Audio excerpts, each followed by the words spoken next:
क्या कभी ऐसा लगा है कि दुनिया में आप अकेले हैं? ऐसा लगता है कि आपका कोई अपना जो आपकी खुशियों का हिस्सा था, अब कहीं दूर चला गया है। और सच में कहीं ना कहीं आपकी मुस्कुराहट भी खोसी गई है। तो आज का ये वीडियो सिर्फ आपके लिए है। हम सब कभी ना कभी इस दौर से गुजरते हैं, लेकिन याद रखें, आप अकेले नहीं हैं। हमेशा कोई ना कोई आपके साथ होता है। इस वीडियो में हम आपको दिखाएंगे कि कैसे आप अपनी मुस्कान वापस पा सकते हैं। तो चलिए इस सफर की शुरुआत करते हैं। आपके चेहरे पर मुस्कान लाने के लिए हम यहाँ हैं। कोई ना कोई एक ऐसा इंसान होता है जिससे बात करके, जिससे मिल के हमें इतनी ज्यादा खुशी मिलती है मानो हम अपने जीवन का प्रॉब्लम भूल चुके हैं। उस इंसान से मिलने के बाद हमारी जिंदगी इतनी आसान लगने लगती है, इतनी बेहतर लगने लगती है कि उस इंसान के बारे में हम सोचते हैं। कभी कभी वो प्रेम होता है, कभी कभी वो दोस्ती होता है, कभी कभी वो लड़प्पन होता है हमारे जीवन का जो कहीं छूट चुका होता है। उस इंसान से मिलने के बाद हमारा माइंड इतना फ्रेश हो जाता है कि हमें किसी भी चीज की टेंशन नहीं होती है, क्योंकि उस इंसान का जगह ही हमारे जीवन में ऐसा होता है। वो इंसान हमारे चेहरे पे मुस्कुराहट खुद मुस्कुराता है और हम उसके चेहरे पे मुस्कुराहट देख के मुस्कुराते हैं। जिंदगी ऐसी ही होनी चाहिए, या तो वो प्रेम हो या तो वो दोस्ती हो, लेकिन मिलने के बाद ऐसा लगना चाहिए कि जिंदगी में अब कोई प्रॉब्लम नहीं है। मिलने के बाद ऐसा महसूस होना चाहिए कि यही तो जिंदगी है। इसके साथ मुस्कुराने में मजा आता है, इसके साथ चलने में मजा आता है, इसके साथ रहने में मजा आता है। जिंदगी में चाहे कितना हो प्रॉब्लम हो, लेकिन हम उस इंसान को तब तक याद रखते हैं जब तक वो इंसान हमारे साथ होता है, या उस इंसान से मिलना आसान होता है। लेकिन जब वो इंसान हमारे जीवन से कहीं दूर चला जाता है, वजह कोई भी हो, वो रिश्ता तोड़ के जाए, गुस्सा करके जाए, या किसी काम की वजह से वो हमें छोड़ के चला जाए, मजबूरियां हो उसके पास, तब हमें महसूस होता है कि कुछ है जो हमारे जीवन से जा चुका है, कुछ है जो अधूरा हमें बना गया है, और उस अधूरेपन की पूर्ति कहीं नहीं होती है।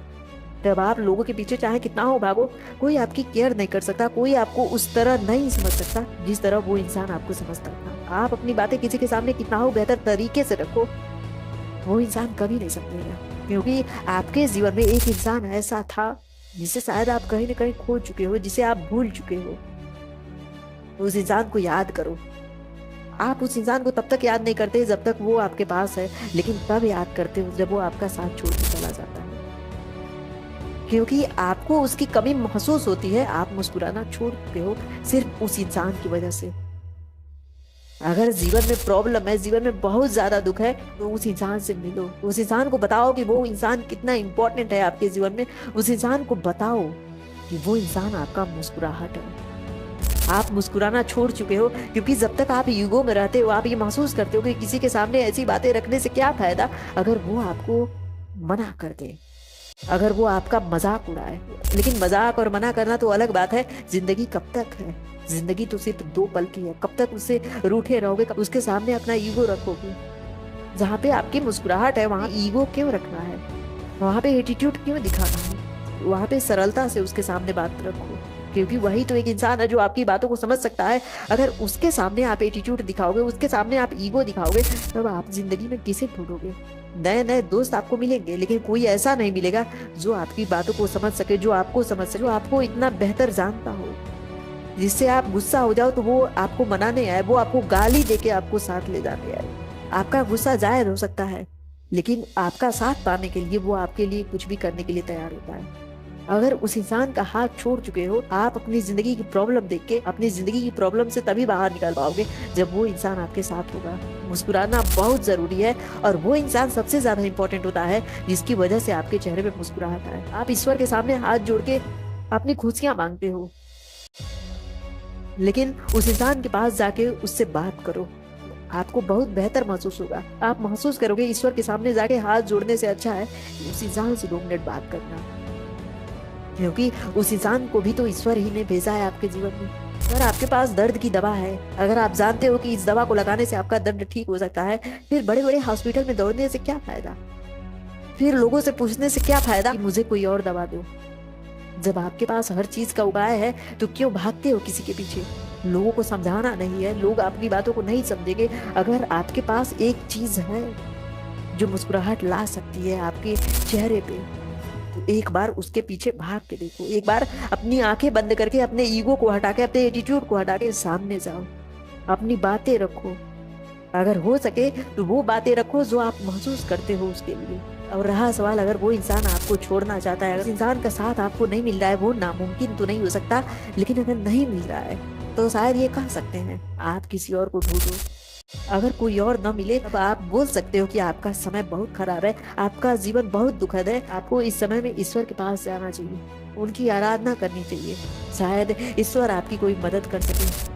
आपकी फीलिंग को भी नहीं समझ सकता, अगर एक इंसान ऐसा है जो आपकी फीलिंग समझ सकता है, आप सबसे नाता रिश्ता तोड़ के उस इंसान के पास जाते हो, उस इंसान से बात करते हो, तो कई लोग होते हैं जो आपसे जलते हैं, वही बुरी नजरें आपके रिश्तों पे पड़ती हैं और इस वजह से वो रिश्ता कभी कभी बिखर जाता है। उस रिश्ते में कभी कभी अपशब्द आ जाते हैं, कभी कभी मनमुटाव हो जाता है। उस मनमुटाव को दूर करने के लिए कभी कभी आपको भी सॉरी बोलना पड़ सकता है, भले आपकी गलती हो ना हो।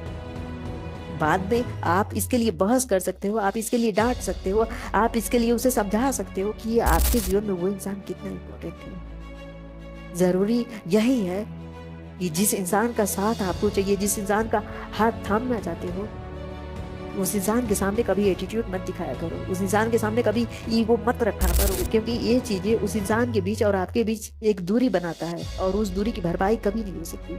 उस दूरी की भरपाई सिर्फ प्रेम से हो सकती है, उस दूरी की भरपाई सिर्फ ईगो और एटीट्यूड को हटाने से हो सकती है। आप क्या कर रहे हो, क्या नहीं कर रहे हो उस इंसान के लिए, वो जाने या न जाने, लेकिन उसे याद कर रहे हो ना। और उसे अगर याद कर रहे हो तो जरूरी है कि वो इंसान आपके जीवन में इम्पोर्टेंट है, और अगर इम्पोर्टेंट है तो जरूरी तो होगा ना।